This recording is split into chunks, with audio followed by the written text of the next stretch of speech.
Welcome back to Sports Edge. It's an absolute pleasure to have one of the greatest baseball players of all time, and if I could say so, you're a Hall of Famer in my book, Pete Rose, joining us. And Pete, what brings you back to Connecticut? We just have an event here at Mohegan Sun, and last night we did something for the soldiers over in New York, and the day before that I was somewhere. I'm going back home tomorrow. I live in Las Vegas, but this is fun just to mingle with fans. You know, I know they got a lot of Red Sox fans up in this area, and the Red Sox are going to be a good team this year. Yeah, we're just getting the season going, and Red Sox fans are going to be happy to hear that. What do you make of the locals around here? Red Sox, Yankees, and Mets. Mets are going to be good too. I'm not sold on the Yankees right now, although their bullpen's really good, deep bullpen. But I think the best team in the American League, as we speak, is probably Cleveland. You know, Cleveland went to the World Series last year. They had a 3-1 lead against Chicago, they're going home for 2 games. Brantley's back in Encarnacion. They got him. They got the best bullpen in baseball. They got a couple starters that were hurt last year back. You know, and they already started off 3-0 down in Texas, which is always hard to do, playing that offense down there. But the Cubs are the team to beat again. The Cubs are the team to beat. You know, you and I could take about 2 minutes and we can name the teams that have a chance of winning this year. You know, I'll start on the West Coast. San Francisco and the Dodgers. Okay, then you got to get to St. Louis, maybe. Houston and the Rangers, you thought. Okay, then you go to Chicago, not the White Sox, the Cubs. Toronto, maybe. Boston, Baltimore.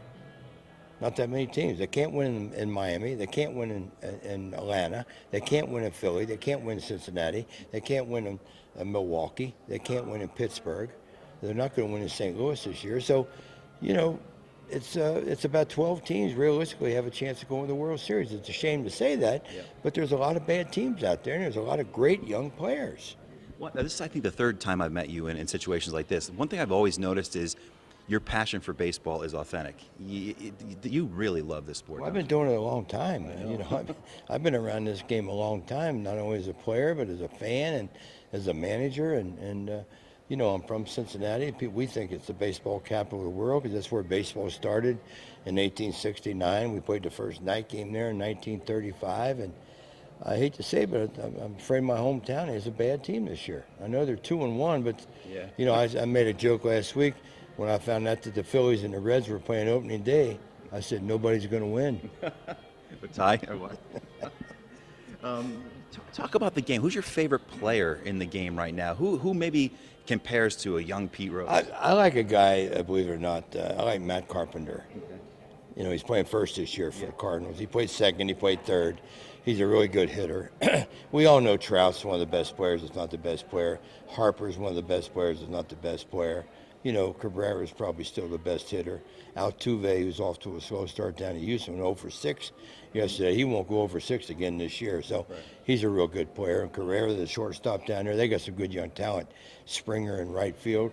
Connecticut kid, by the way. Oh yeah, if they pitch good, they're going to be tough too. But you know, I don't know I like McCutchen. I can't believe Pittsburgh's given up on Andrew McCutchen because he's one of the top 10 players in baseball, I think. What's the difference? You play center, you play right, Andrew. Go play right and be quiet. You know, it's just like Joe Meyer. Get behind the plate and catch. Don't worry about playing first base. You're a catcher. Johnny Bench was a catcher. Gary Carter was a catcher. Carlton Fisk were catchers. They all went to the Hall of Fame. You can catch every day and go to the Hall of Fame. Yeah. Well, is there more whining in baseball now than ever before, you think? Whining? Yeah. Coddling?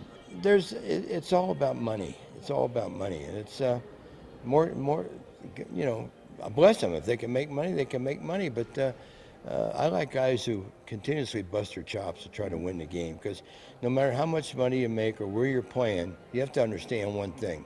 The reason you play the game is to win the game. No other reason. You don't play for any other reason to represent your town, your city, your teammates, and win the game. And, you know, I was on a team that was pretty good at winning games, the Big Red Machine. Yep. You didn't see us, but your fans around here saw us in '75. I was 5 and 6 when you won those World Series. You could have been there. I remember vaguely you and Joe Morgan and Tony Perez, right? And who else am I forgetting there? Oh, Johnny Bench, of course. Yeah, don't forget the greatest catcher in the history of baseball. Of course. Well, one thing that staggers me, your numbers obviously are Hall of Fame worthy, the hits, everyone knows about the average, but the amount of at-bats and the few times you struck out kind of stands out in my mind. How come you didn't strike out that much? Well, first of all, I choked up at this far.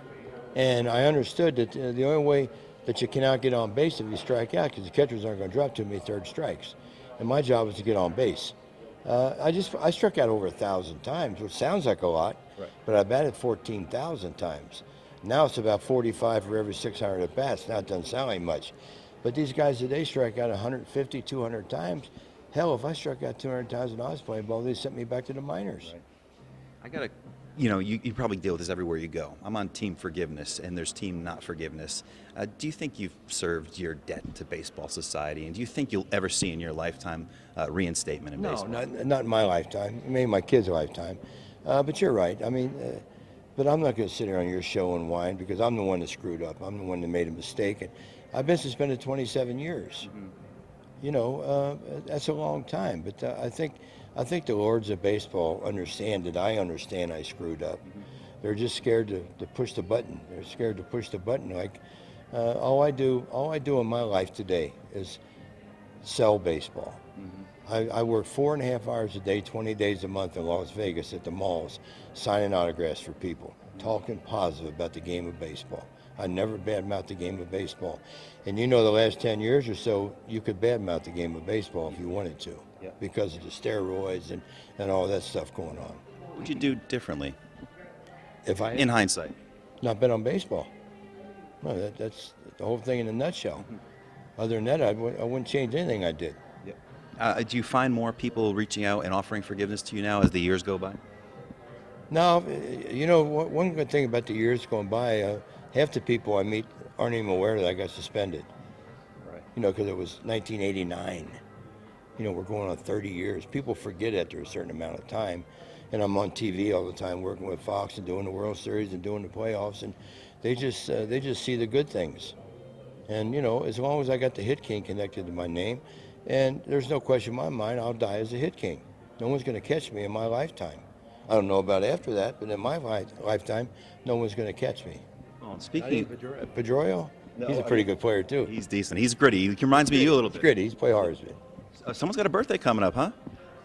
Do you? I don't celebrate birthdays no more. When you get 3/4 of a century, you quit celebrating birthdays, okay? You're going to be a young, 76 next week? 76 years old. Wow. Feeling good, though? Yeah, I feel good. I feel good. I mean, traveling wears on you. Yeah. Thank God for TSA pre-check, though. Scoot right don't have to take my shoes off. Don't have to take my belt off. You want to take those off. Someone might take those, yeah. Yeah. Got to be 11, though. They wouldn't fit you. You're 13 at least. That's right. Pete, thanks for the time. All right, anytime.